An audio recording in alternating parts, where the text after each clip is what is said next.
Assalamualaikum warahmatullahi wabarakatuh Kang Bro. Ketemu lagi dengan IWB dan pada video ini seperti biasa IWB akan memberikan update yang paling hot dari MotoGP Cak.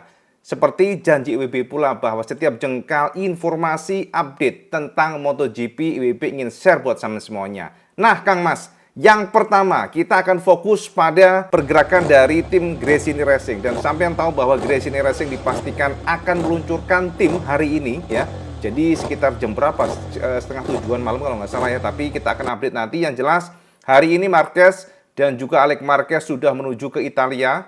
Jadi mereka akan meluncurkan livery terbaru dari tim Gresini. Jadi kita pantau seperti apa hasilnya nanti Cak. Apakah sosoknya akan identik dengan bocoran-bocoran sebelumnya? Kita pantau saja seperti apa. Itu yang pertama Cak. Yang kedua Kang Mas. Nah ini yang paling hot, super hot Cak. Karena ternyata Kang Mas ada sebuah pernyataan Rossi yang membuat semua pemerhati MotoGP atau semua fans MotoGP begitu perhatian di sana. Karena yang ngomong ini Rossi Cak. Yang ngomong adalah Valentino yang mengindikasikan bahwa Rossi menganggap Honda ini berbahaya. Honda ini dianggap akan bangkit tahun ini. Jadi pernyataan Rossi memang tidak terlalu dalam, Cak. Rossi memberikan pernyataan dengan beberapa tambahan, tapi ini adalah sebuah keyakinan Valentino yang sepertinya betul-betul memperhatikan Honda. Kita lihat bagaimana sejarah Honda yang menguasai MotoGP dan itu tidak bisa dipungkiri. Kenapa Luca Marini bisa ke Honda? Pasti juga mendapatkan dukungan dari Rossi. Jadi kalau seorang Valentino memberikan sinyal jangan, pasti ya nggak akan mungkin gabung ya Luca Marini. Walaupun tentu Luca memiliki tekad atau keinginan atau dream ya, bahasanya mimpi untuk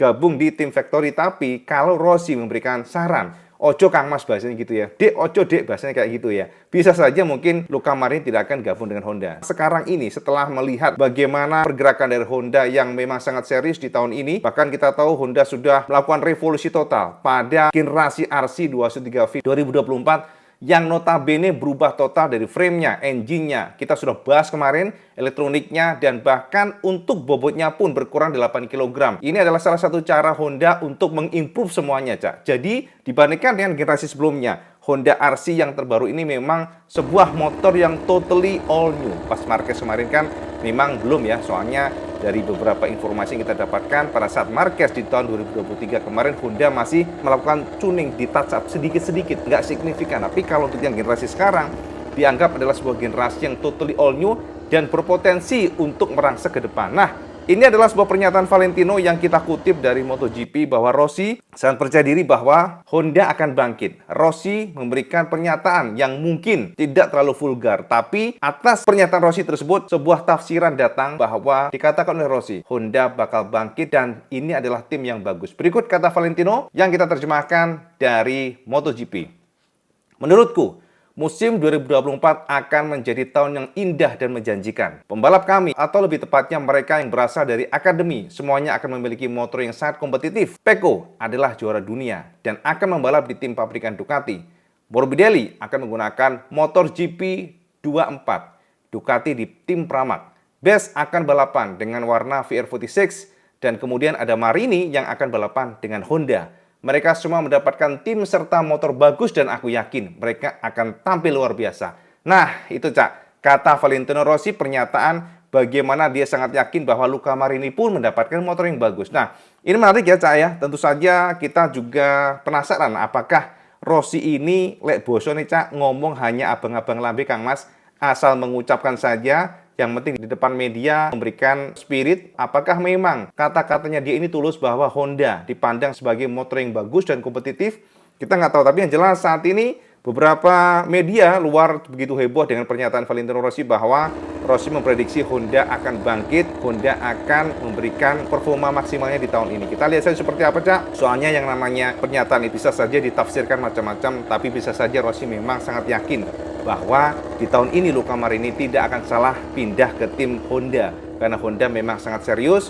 Honda langsung mengikat sampai dengan 2 tahun. Ini artinya ada optimis yang luar biasa. Nah, memang kalau kita melihat dari Honda Cak, Honda ini adalah sebuah tim yang totally ya, dari budgetnya itu jauh melebihi dari para tim lainnya. Orang-orangnya sudah diganti semuanya, sudah perombakan total. Kalau dari kacamata pribadi seharusnya ada improvement yang cukup signifikan karena tahun ini ada konsesi. Dan itulah yang menjadi dasar juga bagi kita untuk melihat seperti apa Yamaha. Nah, untuk Yamaha, Cak, teman-teman pasti juga penasaran sebenarnya apa yang terjadi dengan Yamaha di tahun 2023. Karena kita tahu Tahun 2022, Yamaha ini adalah sebuah motor yang luar biasa. Menjadi tim yang mampu merecoki Ducati untuk menjadi juara dunia. Tapi kenapa kok tiba-tiba di tahun 2023 grafiknya tuh anjlok parah? Nah, kita pun penasaran, Cak. Sebenarnya apa yang terjadi dengan Yamaha? Apakah memang Yamaha bermasalah dengan motornya? Apakah memang Yamaha dengan horsepower yang lebih besar benar-benar tidak mampu berbuat apapun dan karakternya berubah semuanya? Untuk menggali itu, Cak, kita akan kutip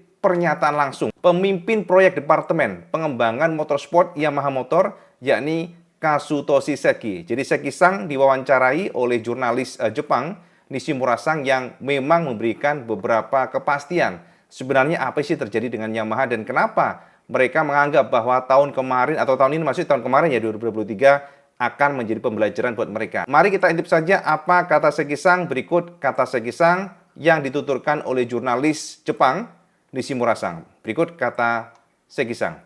Untuk M1 2023, kami bertujuan untuk meningkatkan top speed guna mengimbangi permasalahan model tahun sebelumnya. Namun, kami tidak ingin kehilangan kelebihan sebelumnya, sehingga kami tetap meningkatkan sisi pengereman dan performa masuk tikungan yang dimiliki model 2022. Konsepnya adalah meningkatkan kecepatan tertinggi dan tetap menjaga kualitas.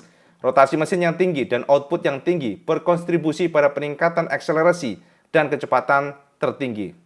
Kemudian kekakuan motor telah direvisi untuk meningkatkan performa belokan. Performa akselerasi motor secara keseluruhan juga telah ditingkatkan melalui pembaharuan pada perangkat ketinggian pengendara dan penyempurnaan kontrol elektronik. Ini pun membaik. Mengenai aerodinamis, kami mempersiapkan model baru dengan harapan dapat meningkatkan kemampuan berbelok dan akselerasi.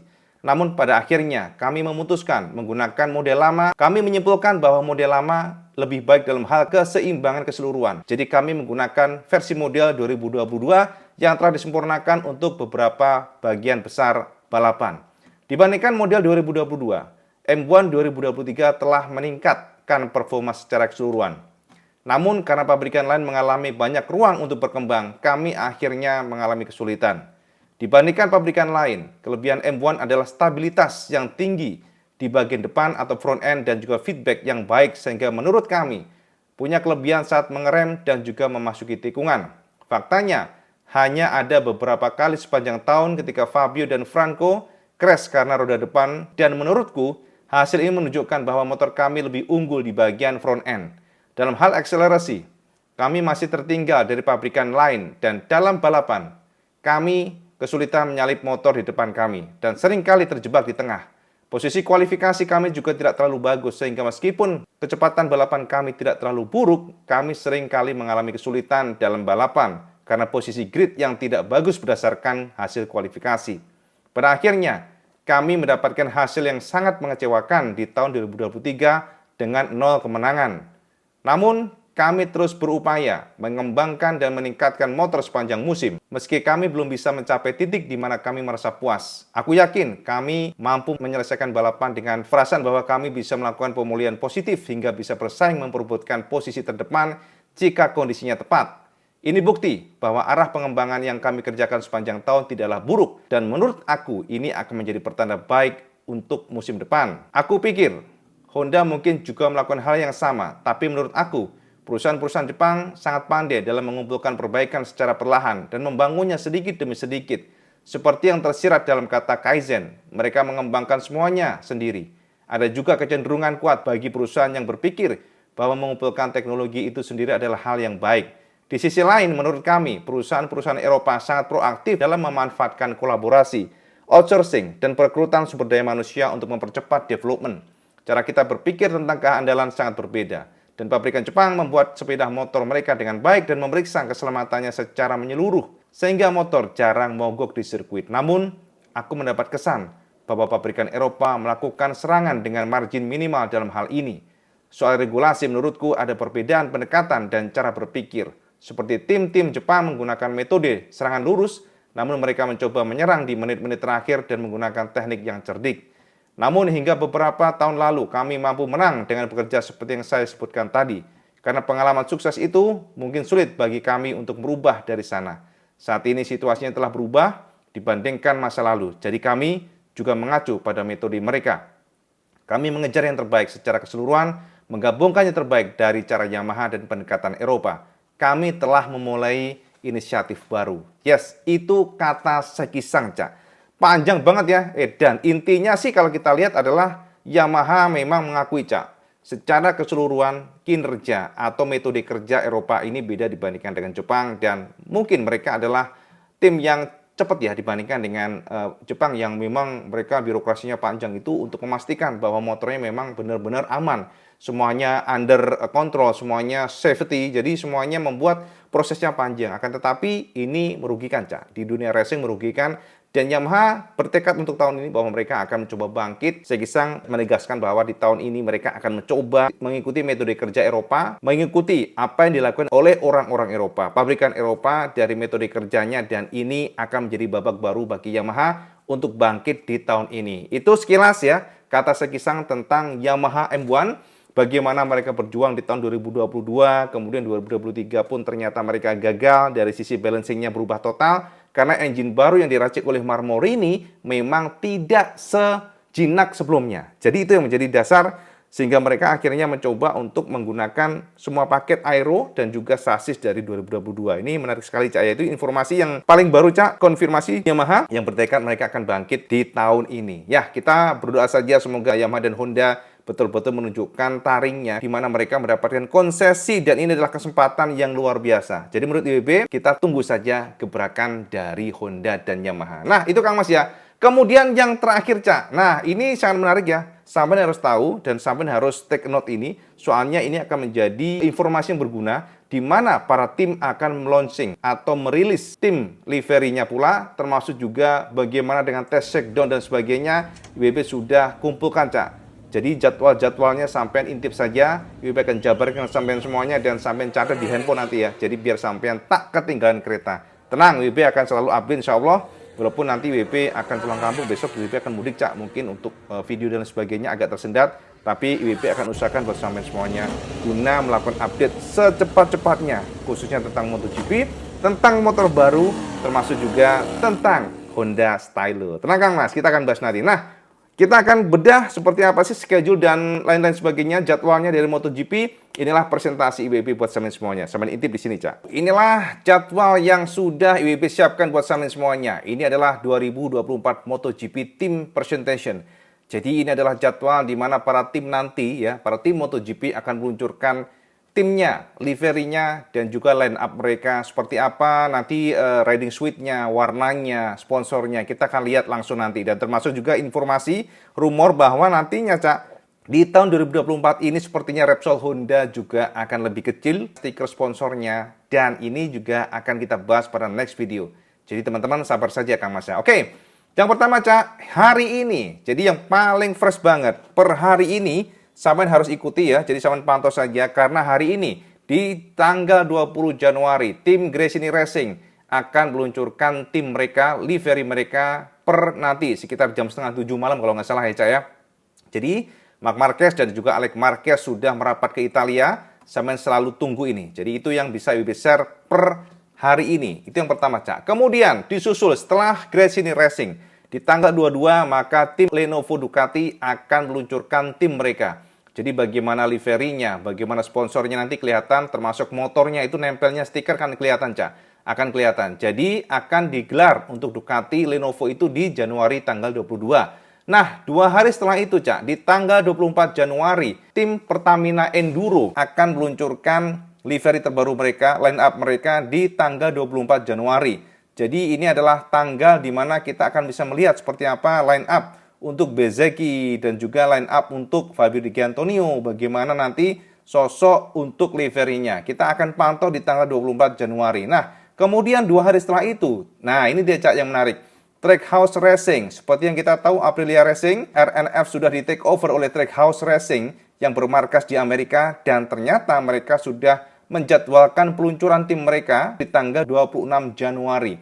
Jadi sampai catat ini, Cak, dari tanggal 20, 22, 24, dan 26. Nah, kemudian kita melangkah ke bawah. Ini yang menarik adalah ternyata tim Gas-Gas Racing akan meluncurkan tim mereka di tanggal 29.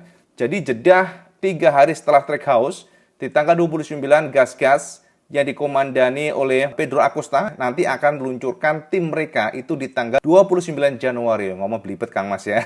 Jadi sampai tunggu, dan setelah itu Cak, nah ini yang paling hot Cak. Ini adalah momen yang akan sampean tunggu di tanggal 1, 2, dan 3. Ini adalah sebuah momen di mana tim dari MotoGP, khususnya para konsesi ya, ini akan menarik perhatian kita semuanya karena mereka akan diperbolehkan untuk ngetes bersama pembalap utamanya. Jadi di tanggal 1, 2, dan 3 akan diadakan pertama kali tes MotoGP setelah 2023 yang disebut sebagai Sepang Shakedown. Jadi saya tunggu ini Cak, mencatat di tanggal 1, 2, dan 3 Februari ya. Saya mencatat ini jangan sampai ketinggalan. Kita pengen tahu soalnya Alex Rins seperti apa, itu bisa kita lihat di Shakedown nanti. Nah, jeda setelah tes Shakedown 2 hari setelahnya atau tepatnya di tanggal 5 Februari, maka Yamaha akan meluncurkan tim mereka, tim Monster Energy Yamaha. Seperti apa liverinya dan seperti apa sosok Alex Rins nanti setelah menggunakan livery yang baru, kita akan intip di tanggal 5 Februari.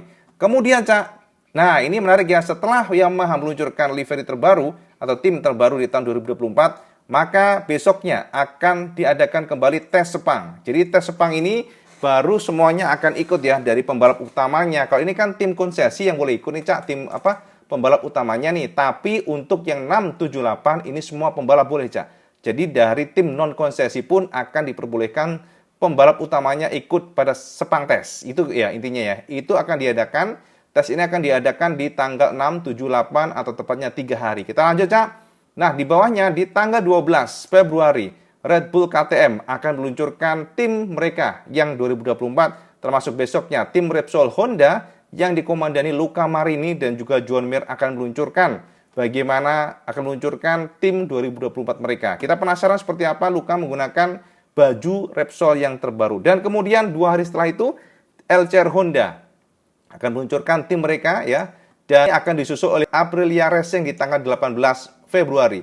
Jadi memang berdekatan semua Cak ya. Dan terus kemudian kita lanjut, barulah di tanggal 19 sampai dengan 20 akan ada Qatar Test, dan ini akan diikuti oleh semua pembalap, termasuk juga setelahnya itu ya, 2 minggu setelah itu, nggak sampai 2 minggu sih Cak, semingguan ya, seminggu setelah itu Pramac Racing Ducati akan meluncurkan tim terbaru mereka. Jadi ini adalah beberapa informasi yang bisa IW share buat sampean semuanya, schedule dari tanggal 1 Januari, sebenarnya 20 ya, dari Januari sampai dengan Februari. Semoga bisa memberikan gambaran ke sampean semuanya untuk mencatat semuanya Cak, biar sampean nggak ketinggalan kereta. Nah Kang Mas, piye yo wis padang jinglang ya, sudah jelas IW jabarkan ke sampean semuanya dari A sampai Z. Jadi sampean prepare, sampean catat, prepare waktu maksudnya ya. Semoga sampean nanti selalu bisa nonton. Tapi tenang, mungkin teman-teman yang nggak bisa nonton, IWB akan update buat sampean semuanya tentang MotoGP. Bagaimana tesnya dan bagaimana prosesnya. Karena IWB juga penasaran Cak, bagaimana dengan Johann Zarco gabung dengan Honda, kita lihat. Dan bagaimana dengan adaptasi Marquez, ini yang paling utama Cak. Apakah dia betul-betul akan kencang atau hanya yang kemarin ini ya, yang Valencia hanya kebetulan sirkuitnya cocok buat dia, tapi dia akan kesulitan di Ducati. Kita lihat nanti Kang Mas. Dan juga kita penasaran dengan Alex Rins, karena Rins akan nunggang motor Yamaha yang notabene mungkin sesama inline 4, tapi kan kita tahu bahwa karakter mesinnya berbeda, di mana Yamaha menggunakan mesin crossplane yang disebut sebagai mesin yang sangat jinak, yang controllable, yang gampang sekali menaklukkan tikungan. Kita akan coba untuk bahas nanti kalau sudah ada tes shakedown. Karena teman-teman jangan khawatir, untuk pabrikan Jepang, para rider utama diperkenankan untuk ikut tes. Itu yang penting. Jadi kita akan pantau bagaimana Alex Rins, bagaimana dengan Marc Marquez. Kita akan coba bedah buat sampai nanti supaya sampai tercerahkan. Oke Kang Mas ya, jadi itu update untuk hari ini. Semoga memberikan gambaran kesamaan semuanya, dan kita akan lihat apakah yang dikatakan Rossi terbukti, Honda akan bangkit tahun ini atau malah nyungsep kembali, dan bagaimana pula dengan Marquez yang dianggap sebagai duri bagi Ducati untuk Pecco, itu dikatakan oleh, nah ini yang menarik Cak. Tapi nanti aja Cak, soalnya udah panjang banget. Jadi kita akan bahas mengenai konfirmasi owner dari Gresini Racing, yakni Nadia Padovani. Ini adalah istri dari Fausto Gresini yang sudah meninggal, dan ternyata tahu nggak sampean, memang betul yang sudah pernah kita bahas bahwa Ducati sangat khawatir Marquez akan mengganggu Pecco Bagnaia. Kita akan bedah nanti, termasuk juga informasi yang paling update buat sampean. Semoga mencerahkan, dan kalau sampean suka video ini, semua like, share, dan subscribe. Oh, jolali Cak, sampean sholat 5 waktu, karena itu paling penting. Assalamualaikum warahmatullahi wabarakatuh. Salam sekandas.